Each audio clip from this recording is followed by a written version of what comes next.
The other day, I was sitting around thinking about some fun stories that I could share for my video, and some specifically came to mind. When I was in elementary school, I was afraid of everything, and I have a lot of funny experiences of me being afraid of really dumb things. For example, it was the night before Christmas, and all through the house, not a creature was stirring, not even a... Oh, wait, never mind. There is a creature stirring. And that's me.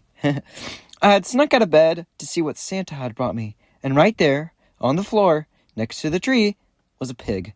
It was just a decoration, but my small, stupid, sleep-deprived brain was all like, what the frick? There's a pig watching me. Oh no, he's mad that I snuck out of bed. I need to get back in my bed. So I ran to my bed, traumatized by the dumb decoration, and the next morning, it was gone. The next fear took admittedly too long to get over. You see, I was in the shower, and my uncle was over for, Thanksgiving or something, I don't know. But he thought it would be a funny prank to come up and spook me. So our shower has a small window to the outside that's pretty high up. So my uncle hid underneath the window where I couldn't see him and jumped up and went, boo. And I fell to the floor crying. I was terrified. I thought he was like a killer or something. Now I only shower before sunset.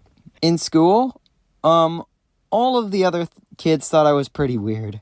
And so my only friends were also weird. But some in particular had very strange hobbies. For example, my friend really, really loved anything before 1970 pretty much, especially Elvis.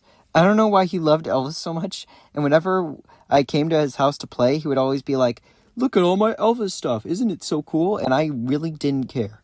It all felt a bit off to me, especially when he told me about this movie called Christine the Killer Car.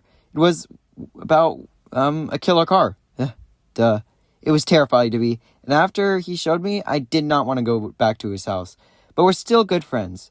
This isn't the only friend who came off a bit weird, though, because one told me that a Pokemon was real, and it was a werewolf, that if I ever saw it, it would snap my head off unless I ran forever.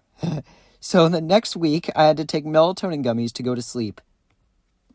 Not all my friends are weird and messed up, though, because one was actually really nice. She was my next-door neighbor, and we walked to school every day. She was a few grades higher than me, so I looked up to her in a way.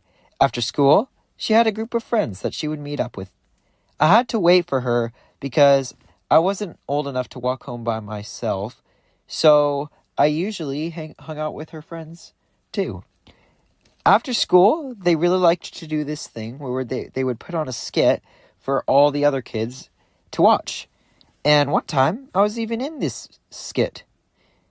But one skit they made scared me. It was ventriloquy. And after it was done, I was traumatized. She decided to show me the puppet and let me talk to it first person. And my fight or flight kicked in. So I punched her in the face. And my mom was not happy when my sister told her that somebody was punched by her own son. So that wasn't a great experience, and now I don't like ventriloquy very much. The last thing I was afraid of is really stupid. Movies. But it wasn't like, oh, I don't like horror or anything. It was more like, if there's a movie in the living room, I'm not going in the living room. One time, my school put on a movie in the cafeteria because it was too rainy to go outside. But like I said, I hated movies. So I went to the office and I told the teacher that I was not allowed to watch Toy Story. And my mom was very confused when she got a phone call asking if I could watch Disney movies. Luckily, all of these fears I overcame. And so now I can watch movies and I don't have to be afraid that a werewolf Pokemon is coming to rip my head off in my sleep. Thank you for watching and goodbye.